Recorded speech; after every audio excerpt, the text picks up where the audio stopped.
This is Ryan Elliott for Boxing Social in association with Betfred. With me, former world, European, British, Commonwealth champion Enzo Maccarinelli. Enzo, welcome to Leeds. How are you? Yeah, good, thank you, mate. Thanks for having me on. Let's get down to why you're here then. I was just speaking to you off camera. You've been working with Ebanie Bridges. She's on this bill. Talk to me first about how that all came about, how you guys have been working together for the last month or so. Yeah, we've been speaking a while, me and Ebanie. We've been back and forth on Twitter, and she has good boxing knowledge. We have a bit of banter, and then she had a fight against Beck Conley in the matchroom crowd and the fight camp, and her trainer couldn't stay in the country. She wasn't allowed back in the US because she's not a US citizen. Her trainer had a fighter on in the US, so he couldn't stay. So I had a phone call and I said, "Will I look after her for 3-4 weeks?" And I run an amateur club. I always wanted to get into pro boxing as well. I like to think I got a little bit of knowledge. So it was a no-brainer for me, and we work well together. Just to come on to Ebanie then, before the Shannon Courtney fight, particularly the fans over here, she built a fan base, but people were waiting to see, can she really fight? She gave a great account of herself in that fight. She obviously delivered a very impressive knockout as well at fight camp. She's back again. What has impressed you about her in the time you've been working together? Like I said, I've been watching her improve over a long time, and but I got told that she was a workhorse. I got told she was a grafter, and it's hard for me to take those things in if I don't see it myself, and she certainly is. She grafts, she listens, and what she does, when you explain something to her, when you try and tell her something to do, she wants to know the mechanics of it. She wants to know to break it down from top to bottom, which is a good thing. It's a pain in the ass for me because I've got to go into everything, but that's what she wants. She's a sponge. She's soaking everything up, and another thing that's impressed me, she can't half punch. I was quite shocked. She sparred a couple of my amateur kids, and they're good boys, they're really good boys. And I said, look, remember she's a girl. I said, don't give her no free shots, don't make it an easy time for her. But remember she's a girl, take the power out a little bit, but be careful, she can punch. They both went, yeah, whatever. Both phoned me after, they said, fuck me, she can crack. And she can, she hits hard both hands, and she listens. Mylis Gangloff, very durable opponent. She was over here against Ellie Scotty not too long ago. Ebanie told me yesterday she thinks this will be a good fight for her to show her skills a bit more. Do you see it maybe going a bit longer than the Beck Conley fight? I will be honest, she hits that hard, and I think Scotty's such a talented fighter, but her way she boxes, she doesn't plant her feet, she doesn't look for power, she looks for good movement, good technique, good box ability, which she has. I'm a big fan of Scotty, watching Scotty. But with Ebanie, she plants her feet, she throws shots, and I think Gangloff, as in Beck Conley as well, will feel the power, and I think not many people picked Ebanie to do that to Beck Conley, and I think the styles are going to match, the styles are going to gel. This is a sort of fight Ebanie wanted, that sort of style of fight. Someone's going to come at her, someone's going to come to fight, and she's happy. And what I will say, she's trained hard, she's trained hard for the 8 rounds, she's ready to go the 8 rounds, but I'm telling you now, she lands clean, she will have an effect on Gangloff. Enzo, I wanted to talk to you about the rest of the card before we come on to yourself as well. Top of the bill, repeat or revenge, Josh Warrington, Maurizio Lara, huge fight for Leeds. How important is it this time round that Josh has switched on early doors and doesn't get carried up in the emotion of the crowd as well? Well, I think on the night when he lost, I put a tweet out, and I said if it was one person in pro boxing that's going to be affected by no crowds, it's Josh Warrington. He feeds off that crowd. But on the other side of things, he can't listen to the crowd on Saturday night. And with Lara, I watched him on the pads yesterday. He can crack. You could hear the echo. He sounded like me, not being big head, but it sounded like me when I hit the pad, and it echoes. And he sounded like that. He put minimum effort into the shots. Josh has got to come up with a plan. He's got to stick to that plan. He can't get carried away. And two things can happen. He knows the power Lara has, so he's going to be very, not so much sensitive, but he's going to be there. He's going to be prepared for that power, and it's going to make him switch on.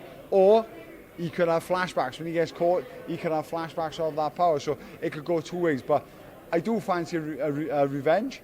I think Josh will come out. He will box. He will not make the mistakes he made last time. I think more like the Selby fight, where he tried to outbox a boxer, and he did. So I think it's a good fight. It's an interesting fight, and it's a massive fight. Just to touch on another fight on the pill, Ben Granados, where the disappointment of that being cancelled at fight camp, we got it now here in Leeds in front of 20,000 people. don't want to jinx it, but surely it can only be an all-action fight Saturday night. You know, Granados, good fighter, and Ben's been great. I was there. I was at the Ben Vargas fight, Shannon Courtney, Ebanie Bridges. I was there, and I was impressed. And I know the finish. He came in, he attacked, but it was the way he attacked. When he hurt Vargas, he kept it on him, but he kept himself with a bit of distance. He kept himself with a little bit of space, and he's really impressed me over the last couple of years, Ben. But in Granados, look at the calibre he's fought. He hasn't beat the top boys, but he's fought them and give a good account of himself.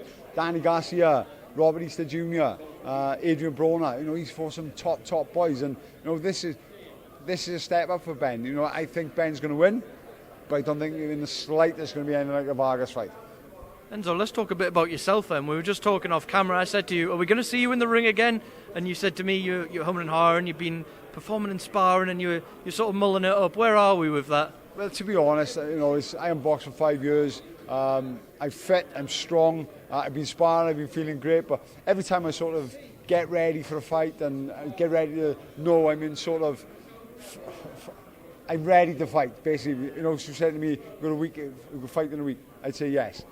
But every single time I pick an injury up, something happens to me, and it's sort of something telling me that you don't want me to fight. He probably wants me to be a trainer. I don't know, but I've got to the point now where after eating at me for the last 5 years, when I'm that last fight, I still want that last fight. But if it doesn't happen, I got other things to do, and you know I can accept it. One of these Triller type bouts, an exhibition interest you maybe? No, I've always said if I was going to do it, don't get me wrong, the money's great and stuff like that, but if I was going to do it, I'd want to do it properly. I got 49 fights, I got 50 amateur fights, I got 49 pro fights. I'd have to do the 50-50, and you know I'd like to do it properly. And don't get me wrong, and people think when I said I was going to come back, they thought, oh, he's going to try make a run for a title. He's not as good as I don't want no title. I'm too old to make a run for a title. I'm not as good as I was in my prime. I'm probably better than what I was 10 years ago, mentally, physically. But if I do, it's going to be a couple of fun fights people want to see. And, you know, even though I box well in the gym, even though it doesn't get me on fight night, head down, hands up and swinging away. A couple more things I want to ask you about, Enzo. Your old ring foe, David Haye, is back.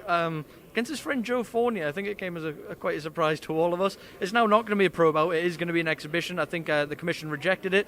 What do you make of it though, David Haye come back and fighting his good mate? I think we all knew what it is. We all knew it was going to be an exhibition. You know, they were partying together and wherever they were about 2 months before. You know, good luck to him. You know, he earned some good money. Both of them earned some good money. Well, the other one doesn't need to earn good money. I think he's a billionaire. So you never know. He might be pumping David a couple of mils just to take a dive. I don't know, like. And one other person I wanted to get your thoughts on, we'll call him a cruiserweight. Jake Paul was back in a ring last weekend. He divides opinion. He sells whether you like him or you don't. What do you make of this whole boxing run he's been on and what he's been doing? Look, I say to everyone, he's a businessman. He's a businessman. Hate the game, don't hate the player. You know, he's hit a market.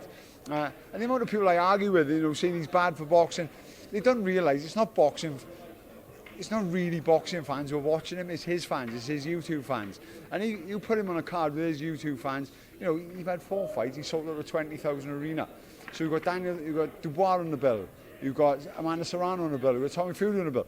They are being watched and they're being paid more than they've ever been paid. So, you know, it is what it is. Is he going to go further than what he's doing now? No, I don't think he is.